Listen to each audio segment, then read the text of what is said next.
Halo, ketemu lagi semuanya.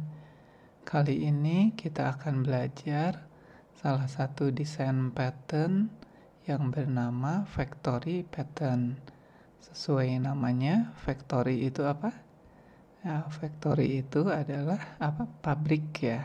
Nah, jadi kita akan lihat bagaimana fungsi dan peran factory pattern ini.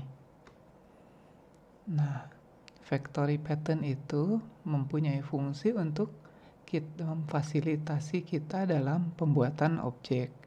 Nah, sebetulnya di factory pattern itu ada beberapa, yaitu ada yang disebut factory method yang akan kita pelajari saat ini, dan nanti ada satu lagi yang disebut abstract factory. Juga kadang suka ada juga yang membuat satu lagi, yaitu simple factory. Tapi kita akan konsentrasi di dua hal ini ya saat ini, factory method dan abstract factory. Nah, factory pattern ini termasuk di dalam golongan creational pattern.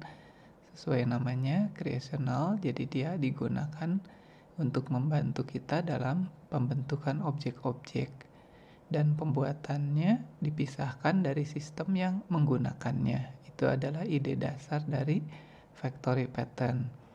Nah, di buku Gang of Four sendiri definisinya adalah define an interface for creating an object, but let the subclasses decide which class to instantiate. The factory method lets a class differ instantiation to subclasses. Nah, seperti itu ya. Jadi akan mendefinisikan interface untuk pembuatan objek, tetapi aktual pembuatan objeknya sendiri akan dibuat atau ditentukan oleh subclass dari interface tersebut gitu ya. Nah, untuk diagram kelasnya factory pattern ini seperti ini. Jadi di sini kita punya sebetulnya kelas yang akan kita buat itu adalah concrete product yang ini. Jadi kita akan membuat concrete product. Nah, dengan menggunakan factory pattern ini, maka kita perlu bantuan kelas yang lainnya ya. Jadi di atas concrete productnya kita harus membuat sebuah interface. Misalnya di sini interface-nya bernama product. Nah, kemudian bagian kanan ini adalah bagian factory-nya. Nah, factory-nya sendiri juga sama, terdiri dari dua bagian, yaitu concrete creator, yaitu ini adalah pabrik yang sebetulnya gitu ya, dimana di dalamnya ada factory method yang menghasilkan produk. Jadi kalau dipanggil factory method ini akan mereturn sebuah objek yang bertipe produk. Nah, di atas concrete creator ini ada interface atau abstract class-nya yang di sini bernama creator. Jadi di si creator ini mendefinisikan metode factory method yang menghasilkan produk seperti di bawah, tapi di sini berupa abstract class seperti itu ya. Nah, kemudian juga di sini bisa punya operasi yang lain. Oke, nah jadi kalau lihat ini adalah hal yang sering kali dianjurkan di dalam desain pattern, yaitu kalau kita punya sebuah kelas itu kita punya bagian interface-nya atau definisinya di atas seperti itu ya. Juga di sini concrete creator dia juga punya bagian abstraknya. Ini hal yang dianjurkan di dalam desain pattern seperti itu. Jadi bagian interface ini bisa menjadi sebuah spesifikasi atau menjadi bagian dari yang nanti kalau kita generate misalnya menjadi dokumentasi seperti itu, atau bagian yang kalau kita berikan misalnya ke developer yang lain atau yang akan menggunakan kelas-kelas kita. Nah, bagian implementasinya bisa tetap kita misalnya sembunyikan atau dalam bentuk binary, tetapi bagian interface-nya yang kita kasih sebagai teks yang terbuka seperti itu. Jadi supaya mereka mengetahui bagaimana caranya untuk menggunakan yang kelas sebetulnya aktual kelasnya dengan cukup melihat bagian spesifikasinya seperti itu. Nah, kembali ke creator pattern kita. Creator itu yang di sini ya, creator itu menyembunyikan proses pembuatan produk dari klien yang menggunakannya.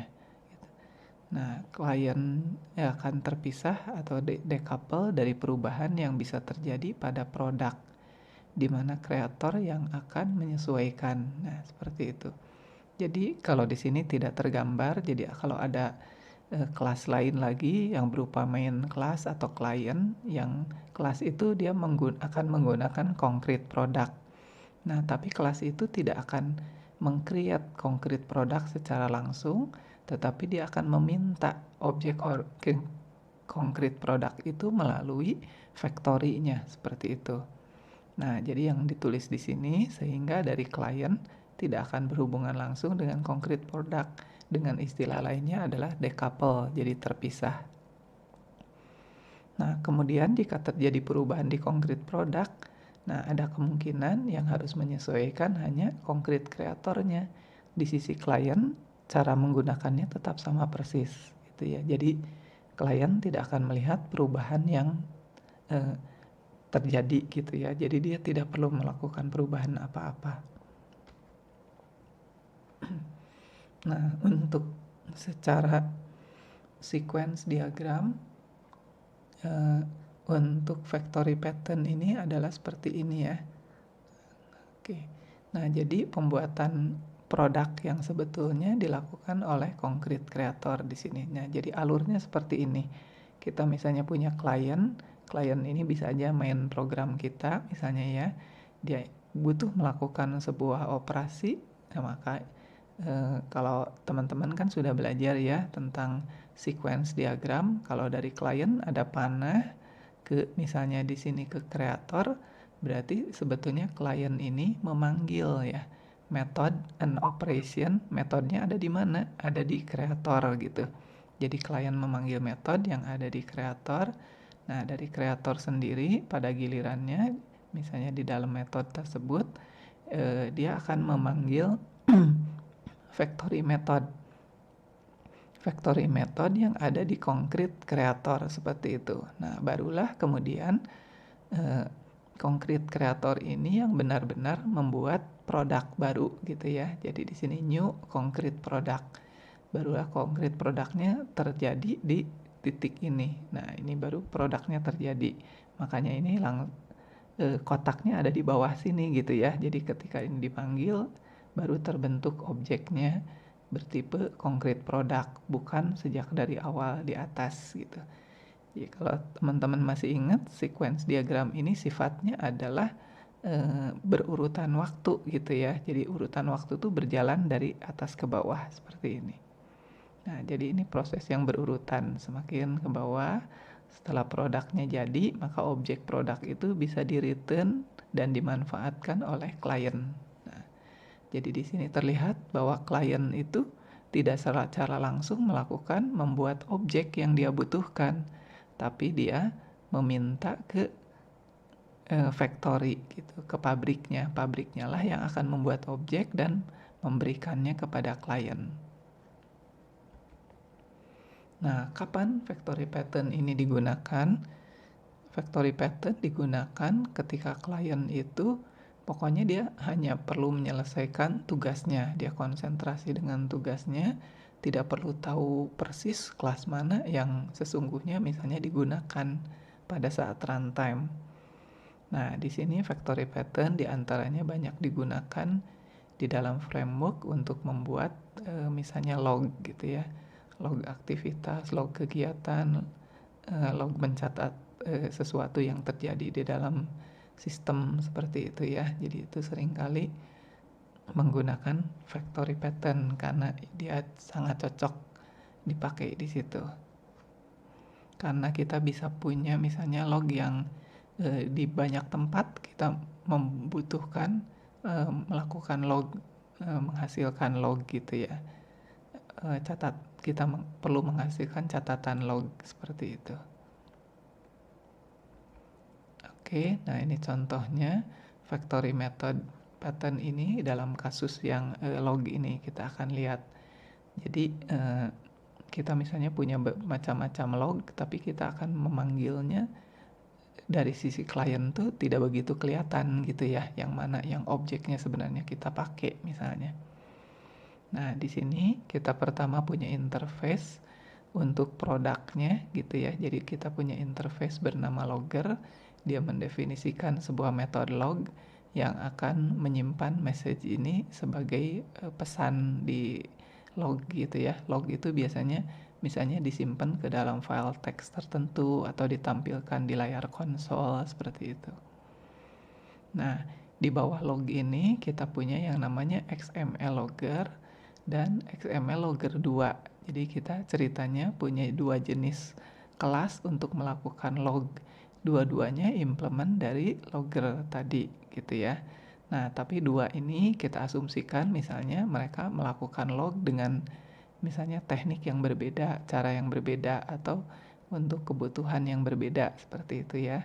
Kalau di sini kita identifikasinya hanya pakai tulisan aja ya. Jadi yang satu kita identifikasi sebagai logger 1 di sini, kemudian yang berikutnya sebagai logger 2 gitu. Nah, di sini kita print misalnya ke standar error ya. Bukan standar output tapi standar error, tapi karena kita di konsol biasanya standar error itu tetap sama ke layar ya, kecuali kalau kita set misalnya menjadi ke file atau ke printer atau ke yang lainnya. Oke, nah jadi kita di bawah interface logger kita punya dua jenis XML logger dan XML logger 2. Nah, kemudian ini adalah kreatornya. Jadi untuk factory-nya ya, kita punya abstract logger creator gitu ya. Di sini kita punya sebuah metode di dalamnya yaitu create logger yang akan bertipenya logger gitu seperti itu. Tapi metode ini masih berupa abstract method ya. Di sini tidak ada body-nya, cuma definisinya aja. Kemudian di abstract class ini kita juga punya metode yang lainnya. Metodenya namanya getLogger. Kemudian di sini dia harus kita kirim sebuah string yang menunjukkan kita akan memilih objek yang mana gitu. Apakah kita memilih logger 1 atau logger 2 seperti itu ya. Nah, jadi objek yang dipilih itu nanti dipakai untuk meng-create loggernya, kemudian menghasilkan objek loggernya dan di return gitu ya. Jadi getLogger ini di sini merupakan metode yang bukan metode abstrak tapi sudah merupakan metode real. Nah, jadi kalau di dalam sebuah abstract class kita bisa membuat abstract method dan bisa membuat metode real seperti itu ya. Oke, nah kemudian dari abstract logger creator ini kita punya turunannya gitu ya. Nah ini extendnya ke abstract logger creator, namanya adalah XML logger creator seperti ini. Nah ini adalah yang berfungsi sebagai factory-nya seperti itu ya. Jadi konkret kreatornya di sini. Nah, nanti ketika dipanggil metodenya create logger seperti dipanggil di sini ya, dari interface-nya itu ada metodenya create logger. Nah, ketika pilih objeknya itu diberikan, maka dia akan tes di sini. Kalau ternyata pilih objek yang dikirim di sini sama dengan tulisannya logger 1, nah berarti dia meminta untuk kita buatkan objek dari XML logger yang pertama gitu ya. Jadi loggernya kita buat dari kelas XML logger. Tapi kalau di sini tidak sama dengan logger 1, berarti akan dibuatkan objek dari XML logger 2. Kemudian objeknya di return untuk digunakan oleh klien seperti itu. Jadi ini adalah si factory-nya. Jadi seperti kita tinggal pesen, saya butuhnya barang 1 atau barang 2 seperti itu. Nanti kita terima barangnya. Kita tidak perlu membuat barangnya kita sendiri. Jadi perintah new-nya ada di sini ya. Nah, dilihat di sini. XML logger maupun XML logger 2, perintah new pembuatan objeknya ada di factory-nya di sini. Nanti kita lihat kalau di kliennya tidak ada membuat XML logger maupun XML logger 2. Nah, ini adalah sisi kliennya. Dari sisi klien ini ada metodenya, kita langsung loncat dulu ke bagian mainnya ya, bagian utamanya. Nah, dari bagian utama eh, di sini kok tetap ada perintah new ya, katanya tadi nggak ada. Nah, perintah new yang ada di klien ini adalah new XML logger creator. Jadi di sini adalah pembuatan objek pabriknya gitu ya. Jadi di sisi klien ini dia kreator ini adalah pabriknya. Makanya kita kasih nama kreator ya. Dia bertipe abstract logger creator ini adalah pabriknya. Jadi di sini masih ada perintah new-nya, tapi perintah new ini untuk membuat pabriknya, bukan untuk membuat objeknya. Kemudian di sini adalah klien, yaitu dirinya sendiri ya, dibuat objeknya supaya kita bisa memanggil metode dinamik di sini ya, yang sum_method_deadlog, yang bukan metode statik. Nah, kalau kita tambah melakukan new dulu juga bisa, tetapi sum_method_deadlognya harus kita bikin jadi statik seperti itu. Oke, nah di sini kita udah terjadi, kita punya objek klien dari kelas dirinya sendiri, kemudian dia akan memanggil sum_method_deadlogs dan mengirimkan si objek pabriknya tadi, kreatornya seperti itu. Nah, kalau kita lihat ke sini, maka ini akan dijalankan sum_method_deadlog, si objek pabriknya sudah diterima di sini, yang tadi dikirim dari sini ya, dari sini dikirim, diterima di sini. Nah, kemudian teman-teman juga di sini sengaja. Nah, ada satu perintah yang saya komentarin. Nanti dicoba juga ya ditulis komentar yang ini, perintah yang ini. Kenapa ini dikomentarin? Ini untuk menunjukkan, untuk mengetes bahwa ini nanti akan menghasilkan kesalahan kalau ini ya. Karena dia perlu kita kasih tahu logger yang mana yang kita butuhkan. Karena ini nggak mengirimkan data loggernya yang mana, maka ini akan menghasilkan kesalahan.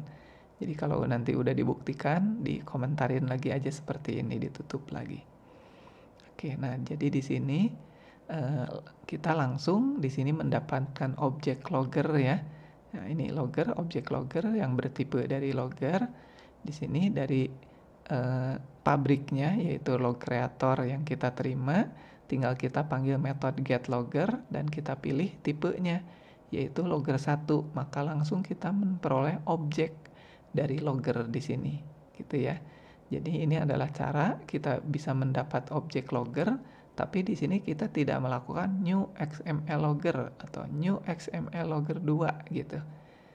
Gitu ya. Jadi cara lain kalau itu dilakukan secara langsung berarti klien ini membuat objeknya gitu. Kalau di sini klien ini memanggil pabriknya lah yang membuatkan dan dia tinggal terima objek udah jadi. Nah, setelah objek logger ini jadi bisa kita pakai.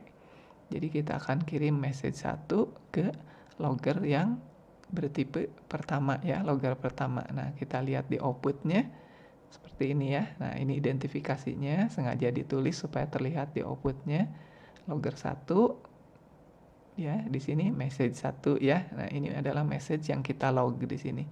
Maka dia sudah berhasil di sini di log. Kemudian yang kedua, kita coba bikin lagi objek bernama logger 2. Nah, dari pabrik yang sama ya, dari log creator pabrik yang sama, tapi kita mintanya logger 2 seperti itu. Kemudian kita log pesannya adalah message 2. Di output terlihat yang dijalankan adalah benar logger 2. Artinya permintaan kita tadi di sini meminta objek bertipe logger 2 sudah benar, yaitu pabriknya memberikan kita objek tipe dari XML logger 2 gitu ya. Makanya tulisan ini yang keluar. Dan pesannya adalah ini pesan message 2 yang kita log. Nah, seperti ini kelas tesnya ya. Nah, ini untuk versi sysubnya. Untuk versi sysubnya juga sama, kita punya interface logger. Di sini hanya mendefinisikan sebuah metode log dengan message yang akan disimpan. Kemudian dari logger tadi kita punya dua buah kelas yaitu XML logger dan XML logger 2. Nah, di sini adalah kelas real yang akan membuat objek loggernya nanti dibuat objek loggernya, dia yang mempunyai metode lognya gitu ya. Ini implementasi metode lognya. XML logger cirinya akan menunjukkan di outputnya nanti logger 1. Sedangkan XML logger 2 menunjukkan di outputnya ada tulisan logger 2. Seperti itu. Nah, ini adalah abstrak logger creator, yaitu ini adalah sisi abstrak class, yaitu kepalanya atas parentnya untuk si factory kita gitu ya. Jadi dia akan menghasilkan tipe yang dia return adalah logger, metodenya create logger dengan objek yang kita pilih seperti itu. Itu metode yang pertama yang abstrak. Metode yang kedua adalah get loggernya. Dan objek yang dipilih akan melakukan create logger dan kemudian akan di return. Nah, di sini ya ini create logger ini, create logger ini pemanggil ke yang ini, berarti kan dari get logger itu akan memanggil create logger yang di sini, dan nanti ini diimplementasinya oleh siapa? Di sini nggak ada, yaitu oleh turunannya sesuai dengan di buku Gang of Four tadi definisinya. Jadi pembuatan objek realnya akan dilakukan oleh turunannya, bukan oleh kelas yang di sini. Oke, nah turunannya mana? Ini adalah turunannya. XML logger creator ini adalah pabrik kita, pabrik realnya. Kalau ini tadi parent dari pabriknya, tapi bersifat abstrak class. Nah, begitu dipanggil create logger dengan pilihan objek di sini stringnya.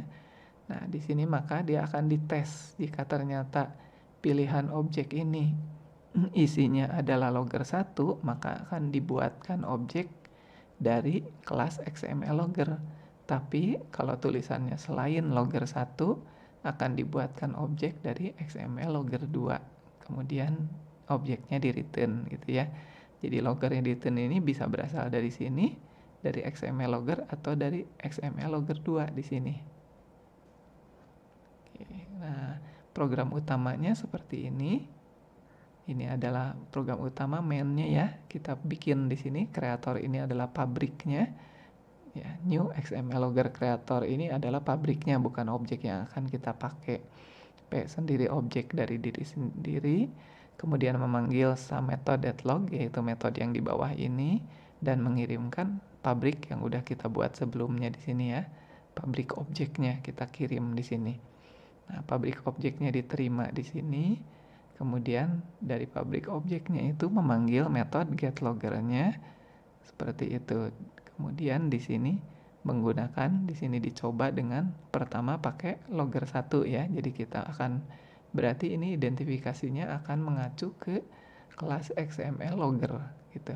Sedangkan yang logger 2 ke XML logger 2 dan message-nya kita kirim seperti itu. Nah, hasil outputnya sama dengan yang tadi di Java kurang lebih. Oke, nah kemudian untuk perbandingan dari contoh kode yang barusan dengan tadi diagram kelas di definisi awal, ini adalah persamaannya untuk membantu teman-teman membandingkan. Jadi paling atas, di atas dari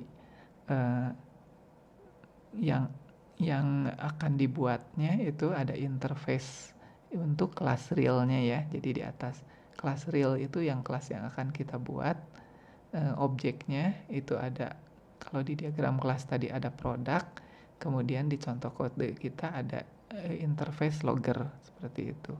Nah, kelas realnya sendiri yang mana? Yaitu yang ini, kelas atau produk yang benar-benar real dapat dibuatnya. Kalau di diagram kelas tadi ini bernama concrete product. Nah, untuk contoh kode barusan kita punya dua macam. Jadi ini adalah XML logger dan XML logger 2. Kita punya dua logger yang berbeda yang bisa dipilih seperti itu. Nah, oke. Nah, itu adalah bagian interface dan kelas untuk produk sebenarnya. Nah, sekarang yang dua bagian lagi ini adalah bagian ya dari pabriknya. Gitu. Jadi ini interface-nya, bagian interface atau bagian induk untuk pabrik kita, untuk factory-nya. Di contoh barusan ini bernama abstract logger creator, dan di diagram kelas teori ini adalah creator. Kemudian turunannya adalah yang benar factory-nya adalah ini concrete creator. Kalau di diagram kelas tadi, kalau di sini factory-nya adalah XML logger creator. Nah, di sini factory-nya cukup satu ya, tapi dia bisa menghasilkan dua jenis barang yang berbeda seperti itu. Tadi dipilih dengan melalui parameternya. Kemudian program utamanya, sini tadi yang bernama client, sedangkan di diagram kelas tadi tidak ditunjukkan kliennya.